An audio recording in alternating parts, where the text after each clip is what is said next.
ನಮಸ್ಕಾರ ಪುಟಾಣಿಗಳೇ, ಹೇಗಿದ್ದೀರಾ? ಬನ್ನಿ, ಇವತ್ತು ನಾವೆಲ್ಲ ಸೇರಿ ಒಂದು ಮಾಯಾಲೋಕಕ್ಕೆ ಹೋಗ್ಬರೋಣ. ಅಲ್ಲಿ ನಿಮ್ಗೋಸ್ಕರ ಒಂದು ತುಂಬಾನೇ ಚಂದದ ಕತೆ ಕಾಯ್ತಾ ಇದೆ. ಆ ಕತೆಯ ಹೆಸರೇನ್ ಗೊತ್ತಾ? ಸಿಂಹ ಮತ್ತು ಚತುರ ನರಿ. ಒಂದಾನೊಂದು ಕಾಲದಲ್ಲಿ ಆಹಾ, ಎಂಥ ಸುಂದರವಾದ ಕಾಡಿತ್ತು ಗೊತ್ತಾ ಅದು. ಆಕಾಶಕ್ಕೆ ತಾಗೋ ಹಾಗೆ ಬೆಳೆದಿದ್ದ ದೊಡ್ಡ ದೊಡ್ಡ ಮರಗಳು, ನೆಲದ ಮೇಲೆ ಬಣ್ಣ ಬಣ್ಣದ ಹೂವಿನ ಹಾಸಿಗೆ, ಅಲ್ಲಿ ಚಿಲಿಪಿಲಿಯಂತ ಹಾಡೋ ಹಕ್ಕಿಗಳು, ಕುಣಿದು ಕುಪ್ಪಳಿಸೋ ಜಿಂಕೆಗಳು, ಹೀಗೆ ಎಲ್ಲಾ ಪ್ರಾಣಿಗಳು ಒಟ್ಟಾಗಿ ತುಂಬ ಸಂತೋಷದಿಂದ ಬಾಳ್ತಾ ಇದ್ವು. ಇಷ್ಟೆಲ್ಲ ಸಂತೋಷದಿಂದ ಇದ್ದ ಕಾಡಿಗೆ ಒಬ್ಬ ರಾಜ ಕೂಡ ಇದ್ದ. ಯಾರು ಆ ರಾಜ?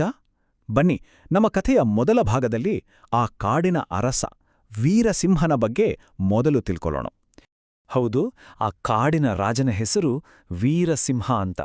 ಹೆಸರಿಗೆ ತಕ್ಕ ಹಾಗೆ ದೊಡ್ಡ ವೀರ. ತನ್ನ ಶಕ್ತಿಯಿಂದಲೇ ಅದು ರಾಜನಾಗಿತ್ತು. ಅಬ್ಬಪ್ಪ, ಅದರ ಗರ್ಜನೆ ಹೇಗಿತ್ತು ಅಂದ್ರೆ, ಅದು ಒಂದ್ಸಲ ಗರ್ಜಿಸಿದ್ರೆ ಸಾಕು, ಇಡೀ ಕಾಡಿನ ಮರಗಳ ಎಲೆಗಳೆಲ್ಲ ಥರಥರ ಅಂತ ನಡುಗ್ತಿದ್ವು.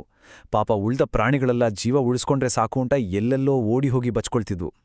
ಹೀಗೆ ಇರ್ಬೇಕಾದ್ರೆ ಒಂದೇ ದಿನ ಏನಾಯ್ತೋ, ನಮ್ಮ ವೀರಸಿಂಹನಿಗೆ ಹೊಟ್ಟೆಯಲ್ಲಿ ದಾವ್ ದಾವ್ ಅಂತ ಹಸಿವು ಶುರುವಾಯ್ತು. ಸರಿ, ತನ್ನ ಹೊಟ್ಟೆ ತುಂಬಿಸ್ಕೊಳ್ಳೇಬೇಕಲ್ಲ, ಅಂತೂ ಗಂಭೀರವಾಣಿ ಬೇಟೆಯಾಡೋಕೆ ಅಂತ ಕಾಡಿನೊಳಗೆ ಹೊರಟೇ ಬಿಟ್ಟು. ಆಗ ಇಡೀ ಕಾಡು ಕೇಳ್ಸೋ ಹಾಗೆ ಒಂದು ದೊಡ್ಡ ಗರ್ಜನೆ ಮಾಡ್ತು. ಇವತ್ತು ಯಾರಾದ್ರೊಬ್ರು ನನ್ನ ಆಹಾರ ಆಗ್ಲೇಬೇಕು. ಅಬ್ಬಾ, ಆ ಭಯಂಕರ ಗರ್ಜನೆಗೆ ಮೊಲಗಳು ಬಿಲದೊಳಗೆ, ಹಕ್ಕಿಗಳು ಗೂಡಿನೊಳಗೆ, ಎಲ್ಲರೂ ಉಸಿರು ಬಿಗಿ ಹಿಡಿದು ಅಡ್ಕೊಂಡೊರಟ್ರು. ಆದ್ರೆ ಆ ಕಾಡಿನಲ್ಲಿ ಬರೀ ಸಿಂಹದ ಶಕ್ತಿಯಷ್ಟೇ ಇರಲಿಲ್ಲ, ಅದಕ್ಕಿಂತ ಒಂದು ದೊಡ್ಡ ಶಕ್ತಿ ಅಡಗಿತ್ತು.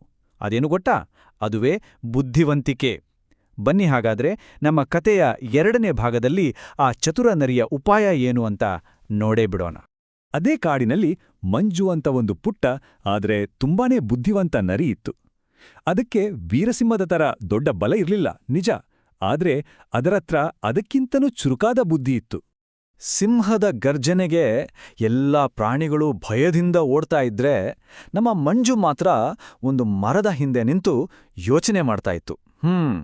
ಬರೀ ಶಕ್ತಿಯಿಂದ ಈ ಸಿಂಹವನ್ನು ಗೆಲ್ಲೋಕ್ಕಾಗಲ್ಲ, ಇದನ್ನ ಬುದ್ಧಿಯಿಂದಲೇ ಸೋಲಿಸ್ಬೇಕು ಅಂತ ಮನಸ್ಸಲ್ಲೇ ಒಂದು ಪ್ಲಾನ್ ಮಾಡ್ತು. ಆದರೆ ಅಷ್ಟರಲ್ಲೇ ಅಯ್ಯೋ ಪಾಪ, ಮಂಜುವಿನ ಕೆಟ್ಟ ಹೊತ್ತು ಆ ವೀರಸಿಂಹ ಸೀದಾ ಅದರ ಮುಂದೆ ಬಂದು ನಿಂತುಬಿಡ್ತು. ಒಂದೇ ಕ್ಷಣದಲ್ಲೇ ಅದನ್ನ ಹಿಡಿದು, ಹಾ ಸಿಕ್ಕಿದೆಯಾ, ನೀನೇ ಇವತ್ತು ನನ್ನ ಊಟ ಅಂತ ಭಯಂಕರವಾಗಿ ಗರ್ಜನೆ ಮಾಡ್ತು. ಅಯ್ಯಯ್ಯೋ, ನೋಡಿದ್ರಾ, ಪಾಪ ಮಂಜು ಸಿಂಹದ ಕೈಗೆ ಸಿಕ್ಕಾಕೊಂಬಿತ್ತೋ. ಅಷ್ಟು ದೊಡ್ಡ ಸಿಂಹದ ಬಲದ ಮುಂದೆ ಈ ಪುಟ್ಟ ನರಿ ಏನ್ ಮಾಡೋಕ್ಕಾಗುತ್ತೆ? ಈಗ ಮಂಜು ಏನ್ ಮಾಡಬಹುದು? ಈ ಅಪಾಯದಿಂದ ತಪ್ಸ್ಕೊಳ್ಳೋಕೆ ಅದರತ್ರ ಏನಾದ್ರೂ ಉಪಾಯ ಇದ್ಯಾ? ಸ್ವಲ್ಪ ಯೋಚನೆ ಮಾಡಿ ನೋಡೋಣ. ಒಂದು ಕ್ಷಣ ಕೂಡ ತಡ ಮಾಡದೆ ಮಂಜು ತನ್ನ ಬುದ್ಧಿ ಉಪಯೋಗಿಸ್ತು. ನಿಜವಾಗ್ಲೂ ಹೆದರಿದಾಗೆ ನಡುಗೋ ಧ್ವನಿಯಲ್ಲಿ ಜೇಲಿತು.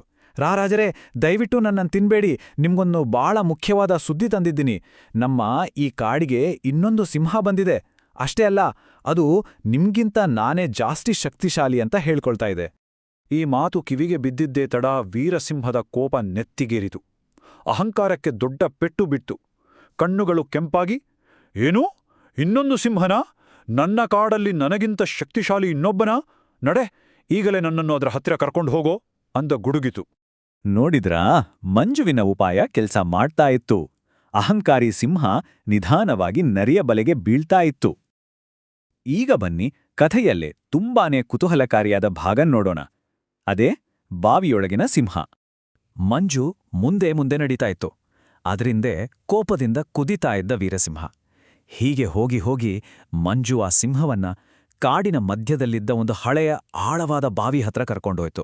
ಬಾವಿ ಹತ್ತಿರ ತಲುಪಿದ ತಕ್ಷಣ ಮಂಜು ಒಂದು ಹೆಜ್ಜೆ ಹಿಂದೆ ಬಂದು, ರಾಜರೇ, ಆ ಇನ್ನೊಂದು ಸಿಂಹ ಇದೆಯಲ್ಲ, ಅದು ಈ ಬಾವಿ ಒಳಗೆ ಅಡಗಿಕೊಂಡಿದೆ ಅಂತ ಪಿಸುಮಾತಲ್ಲಿ ಹೇಳಿತು.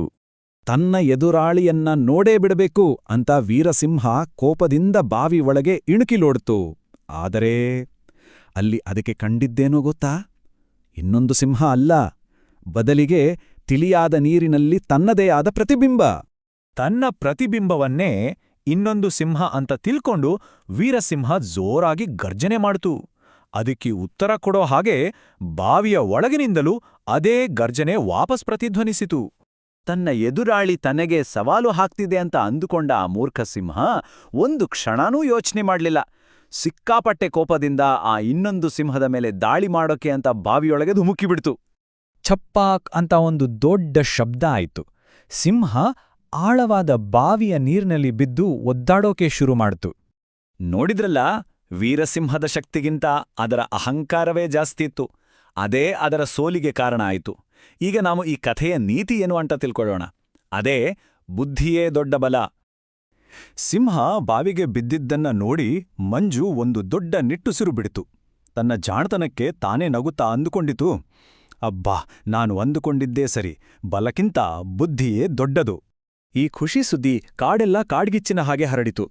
ಬಚ್ಚಿಟ್ಕೊಂಡಿದ್ದ ಎಲ್ಲ ಪ್ರಾಣಿಗಳು ಹೊರಗೆ ಬಂದು ಖುಷಿಯಿಂದ ಕುಣಿದಾಡಿದ್ವು. ಎಲ್ಲರೂ ಸೇರಿ ಮಂಜುವನ್ನು ಹೊತ್ತುಕೊಂಡು ಮೆರವಣಿಗೆ ಮಾಡಿ ಅದರ ಬುದ್ಧಿವಂತಿಕೆಯನ್ನ ಹಾಡಿ ಹೊಗಳಿದ್ವು. ಮಂಜುವಿನ ಜಾಣತನದಿಂದ ಇಡೀ ಕಾಡಿಗೆ ಬಂದಿದ್ದ ಒಂದು ದೊಡ್ಡ ಅಪಾಯ ದೂರವಾಡಿತು. ಹಾಗಾದ್ರೆ ಮಕ್ಳೇ, ಈ ಕಥೆಯಿಂದ ನಾವು ಏನ್ ಕಲ್ತ್ವಿ? ನೀತಿ ತುಂಬಾನೇ ಸರಳ. ಅದೇನಂದ್ರೆ, ಬಲಕ್ಕಿಂತ ಬುದ್ಧಿಯೇ ದೊಡ್ಡದು. ಕಷ್ಟ ಬಂದಾಗ ಬರೀ ಶಕ್ತಿಯಿಂದ ಹೋರಾಡೋದಕ್ಕಿಂತ ಮಂಜುವಿನ ಹಾಗೆ ಜಾಣತನದಿಂದ ಯೋಚನೆ ಮಾಡಿದ್ರೆ ಎಂಥ ದೊಡ್ಡ ಅಪಾಯದಿಂದ ಬೇಕಿದ್ರೂ ಪಾರಾಗ್ಬೋದು. ಇಲ್ಲಿಗೆ ಈ ಚಂದದ ಕಥೆ ಮುಗೀತು. ಎಲ್ರಿಗೂ ಇಷ್ಟ ಆಯ್ತಲ್ವಾ? ಸರಿ, ಮುಂದಿನ ಸಲ ಮತ್ತೊಂದು ಇಂಥದ್ದೇ ಒಳ್ಳೆ ಕಥೆ ಜೊತೆ ಮತ್ತೆ ಭೇಟಿಯಾಗೋಣ. ಎಲ್ರಿಗೂ ಒಳ್ಳೇದಾಗ್ಲಿ. ಮಕ್ಕಳೇ, ನಿಮಗೆ ಈ ಕಥೆ ಇಷ್ಟ ಆಯ್ತಾ? ಇನ್ನೂ ಹೀಗೆಯೇ ಮುದ್ದಾದ ಕನ್ನಡ ಕಥೆಗಳು ನೋಡಲು ನಮ್ಮ ಚಾನೆಲ್ ಅನ್ನು ಸಬ್ಸ್ಕ್ರೈಬ್ ಮಾಡಿ. ಈ ವಿಡಿಯೋಗೆ ಲೈಕ್ ಮಾಡಿ ಮತ್ತು ನಿಮ್ಮ ಸ್ನೇಹಿತರಿಗೆ ಶೇರ್ ಮಾಡಿ. ಮತ್ತೆ ಇನ್ನೊಂದು ಹೊಸ ಕಥೆಯಲ್ಲಿ ಭೇಟಿಯಾಗೋಣ. ಬಾಯ್ ಮಕ್ಕಳೇ.